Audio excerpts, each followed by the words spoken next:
বিসমিল্লাহির রহমানির রহিম। বঞ্চিত 1 থেকে 12তম পর্যন্ত শিক্ষক শিক্ষিকা মণ্ডলী, আসসালামু আলাইকুম রহমতুল্লাহ। আপনারা দীর্ঘদিন যাবৎ সংগ্রাম চালিয়ে যাচ্ছেন।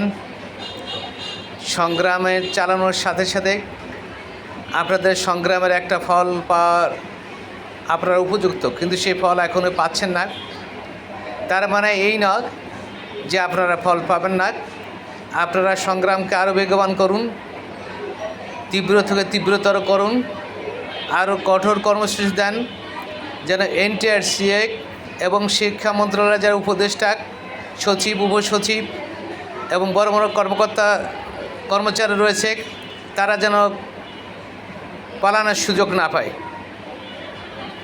এই জন্য বলছি যে এনটিআরসিএর একের পর এক দুর্নীতি করে বৈধ সনদধারীদের বঞ্চিত করেছে, আর অবৈধ সনদধারীরা বিভিন্ন শিক্ষা প্রতিষ্ঠানে চাকরি করে তারা আরামে দিন যাপন করছে, অথচ বৈধ সনদধারী আজ পথে প্রান্ত ঘুরে বেড়াচ্ছে তাদের বৈধ চাকরিকে পাওয়ার জন্য।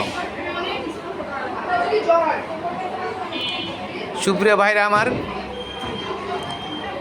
আপনারা কখনো প্রেস ক্লাবে, কখনো এনটিআরসির সামনে, কখনো শাহবাগে যে আন্দোলন চালিয়ে যাচ্ছেন, আন্দোলনকে আরও বেগবান করুন এবং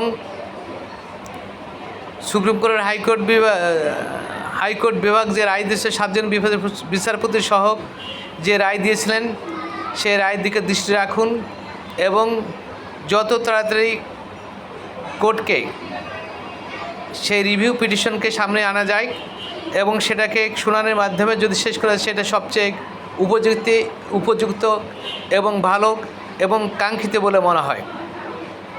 কারণ জনস্বার্থের যে বিচারগুলো হয়ে থাকে, স্বাভাবিকভাবেই জনস্বার্থেই এগুলো রায় হয়ে থাকে।